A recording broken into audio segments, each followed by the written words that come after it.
पश्चिम ओडिशार गणपर्व नुआखाई पर्व पाई गाँठू सहर सबुठी लगी रही खुशीर माहौल। तेबे नुआखाई केवल एक पर्व नुहे, यह समस्त को एकत्रित रहिबाकु प्रेरणा देउथुबा एक परंपरा मध्य। जी जोठी भी थांतु ना कहीं नुआ खाइबा पई घर को फेरी आसी समस्ते हुअंती एकाठी, आउ कली झगड़ा भूली समस्ते एकत्रित होई नुआ खाई थांती। सही क्रम रे नुआपड़ा जिला खड़ियाल अंचल रे अति हर्ष उल्लासर सहित एही पर्व पालन हेउछि।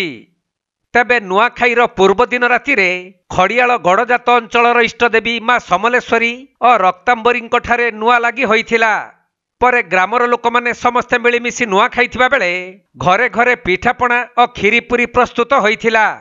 परे जुहार भेट भाट रे हजि जाइथिले समस्ते।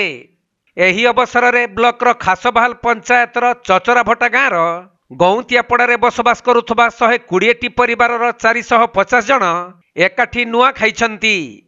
तेबे वर्तमान लोक माने यौथ परिवार रू बाहरी जाई अलग अलग नुआ खाउथबा बेले एमाने किंतु एकाठी नुआ खाइबाकु निष्पत्ति नैथिले। तेणु पूजार्चना परे सबु परिवार लोक माने एकत्रित होई मिलिमिशि समस्ते नुआ खाई जुहार भेट भाट होइथिले।